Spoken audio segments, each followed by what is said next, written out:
Hello မင်္ဂလာပါကျွန်တော်ရဲ့ channel လေးကနေကြိုဆိုလိုက်ပါတယ်ကျွန်တော်ဒီနေ့ sharing လုပ်ပေးသွားမှာကကြတော့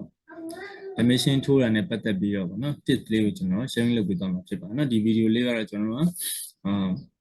2 မိနစ်3မိနစ်ပေါ့အများဆုံး5မိနစ်လောက်ထိပဲကျွန်တော်ကြာမှာဗောနော်ကျွန်တော်ရဲ့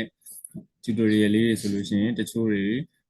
video file တွေ tutorial file လေးဆိုလို့ရှိရင်မိနစ်20မိနစ်30ကြာတဲ့ဟာလေးရှိနော်အဲ့လိုမျိုး video file လေးလည်းကျွန်တော်လိုအပ်လို့ရှိရင်တင်ပေးသွားမှာဖြစ်လို့အခုလိုမျိုးကျွန်တော်တို့ tips and trick လေးတွေလည်းကျွန်တော်ကshort to the point ပေါ့နော်တို့ရှင်းလေးနဲ့ကျွန်တော်ဒီဟာလေးလည်း sharing လုပ်ပေးသွားပါမယ်ဒီနေ့ကတော့ကျွန်တော် dimension နဲ့ပတ်သက်တဲ့ဟာလေးကိုကျွန်တော်တို့ sharing လုပ်ပေးပါပေါ့နော်ဒါတွေကတော့တချို့လည်းတည်ပြီးသားဖြစ်လိမ့်မယ်ပေါ့နော်တည်ပြီးသားဖြစ်တယ်ဆိုလို့ရှိလို့ရှိရင်လည်းနှစ်ခါဆိုတော့ကျွန်တော်တို့ကပို့ပြီးတော့မှတ်မိသွားမတည်သေးတဲ့လူတွေရှိရဆိုလို့ရှိရင်လည်းသုံးလို့ရအောင်ဆိုပြီးတော့ကျွန်တော်ဒီကောင်လေးကို sharing လုပ်ပေါ့နော်ဒီဒါဆိုလို့ရှိရင်ကျွန်တော်ဒီမှာ align ဆိုတဲ့ dimension လေးတစ်ခုယူလိုက်တယ်ယူပြီးတော့ဒီကနေပြီးတော့ဒီကြည့်ကျွန်တော်က dimension တစ်ခုထိုးလိုက်ဒါလေးကျွန်တော်တို့ရနော် dimension ရတော့နောက်သားပြီးဆိုတော့ဒီ dimension လေးကိုဒီဘက်မှာဒီနှစ်ခုကြံသေးရဆိုပြီးကျွန်တော်တို့ကထပ်ပြီးတော့ dimension ထိုးခြင်းအဲ့လိုမျိုးထိုးခြင်းနေဆိုရင်ဒီဘက်မှာ click first click second click ဒီလိုမျိုးလေးကျွန်တော်နှိပ်လိုက်နှိပ်ပြီးတော့ဒီနားလေးမှာလာပြီးတော့ထားလိုက်တယ် okay ဒါဆို dimension လေးတစ်ခုရဒ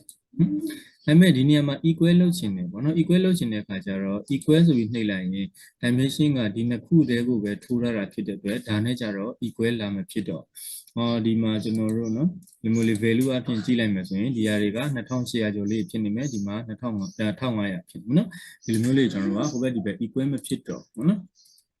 စနည်းအားဖြင့် dimension ကိုကျွန်တော်တို့ကဒီမှာရှိနေတဲ့ dimension နဲ့ဒီဘက်က dimension နဲ့တခါလေးတစ်ဆက်တည်းလူချင်းတာပေါ့နော် okay အဲ့လိုမျိုးကြရင်ကျွန်တော်တို့ကဘယ်လိုလုပ်လို့ရလဲဆိုတော့ရှိပြီးသား dimension လေးကိုပဲ click နှိပ်လိုက်မယ်နှိပ်ပြီးသားပြီဆိုလို့ရှိရင် add new width line ဆိုပြီးတော့ကျွန်တော်ဒီကောင်လေးကိုရွေးလိုက်နော်ဒါလေးကိုရွေးလိုက်တယ်ဒီကောင်လေးရွေးပြီးသားပြီဆိုလို့ရှိရင်ဒီမှာရှိနေတဲ့ဟာလေးဒါဆိုရင်တော့သူက original ရှိပြီးသားဟာကနေပြီးတော့နောက်ထပ် dimension အသစ်ကလေးတွေကျွန်တော်တို့ကဆက်ပြီးတော့ထိုးလို့ရတယ်okay ဒါဆို dimension လေးကျွန်တော်ရပြီရပြီဆိုတော့မှဒီမှာနော်ဒီလိုမျိုး click နှိပ်ကြည့်လိုက်ရင်ဒါလေးတွေအကုန်လုံးက dimension တစ်ခုပဲ group လိုမျိုးပေါ့နော်တစ်ခုတည်းဖြစ်နေတာလေးကိုတွေ့ရမယ်okay အဲ့ဒီကြတော့မှ equal ဆိုတာလေးကျွန်တော်တို့နှိပ်လိုက်ဒါဆိုလို့ရှိရင်တော့ကျွန်တော်တို့က dimension လေးတွေအကုန်လုံးက equal ဖြစ်သွားတယ်နော်ဒီမှာ text နဲ့ equal ကို text နဲ့မလို့ခြင်းဘူး value နဲ့လို့ခြင်းလို့ဆိုရင်လည်း value လေးနဲ့ကျွန်တော်တို့ပေးလို့ရတယ်နော်ဒီပုံစံလေးတွေပေးလို့ရတယ်ဟုတ်ဒါဆိုလို့ရှိရင်ကျွန်တော်ဒီမှာ dimension လေးတွေကိုequal အနေနဲ့ကျွန်တော်တို့ပြနော် equal ဥပမာဒီကောင်လေးကိုပြန်ပြီး click နှိပ်လိုက်မယ်ဆိုလို့ရှိရင် equal sign လေးကျွန်တော်တို့ကဒီမှာ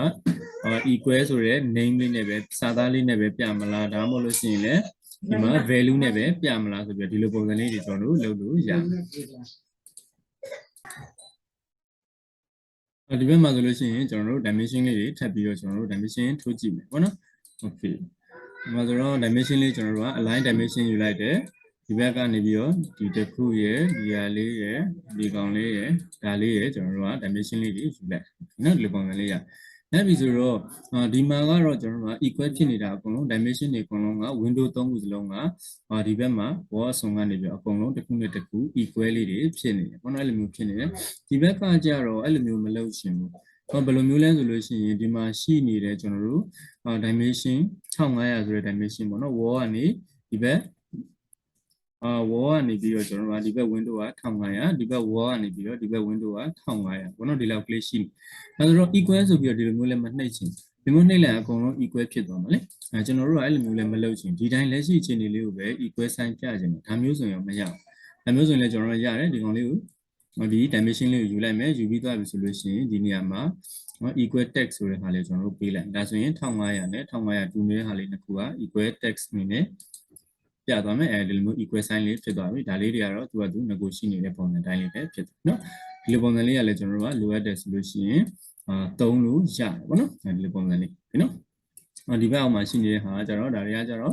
့တစ်ခုချင်းစီကိုမှ၄ခုရှိတယ်ဆိုလို့ရှိရင်၄ခုစလုံးကအကုန်လုံး equal ဖြစ်သွားတဲ့ပုံစံဒီဘက်မှာကျတော့တစ်ခုဒီဘက်မှာရှိနေတဲ့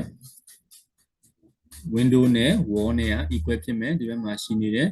wall နဲ့ဒီ window လေးနဲ့က equal ဖြစ်မယ်ပေါ့နော်ဒီလိုပုံစံလေးကိုကျွန်တော်တို့သုံးလို့ရတယ်ပြီနော်ဒါလေးကတော့ကျွန်တော်ဒီနေ့ sharing လုပ်သွားပေးတယ်dimension ထိုးတာနဲ့ပတ်သက်ပြီးတော့ tips လေးဒီလိုပေါ့နော်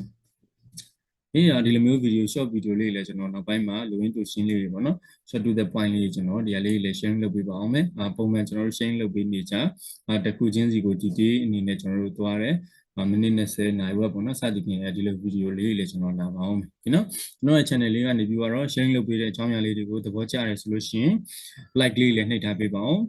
ပြီးသွားရင်သိချင်တာတွေရှိတယ်ဆိုလို့ရှိရင်လည်းအောက်မှာရှိတဲ့ comment box ကနေပြီးတော့ကျွန်တော်တို့ကမိထားခဲ့လို့ရပါတယ်လိုတာတွေရှိတယ်၆ပြချင်တာတွေရှိတယ်ပေါ့နော် sharing လုပ်ချင်တာတွေရှိရဆိုရင်လည်း comment box မှာရေးသွားလို့ရပါတယ်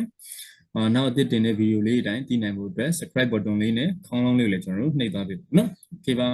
အားလုံးကိုကျေးဇူးတင်ပါတယ်နောက်ဗီဒီယိုလေးနဲ့အတူတူကျွန်တော်ပြန်လာခဲ့ပါမယ်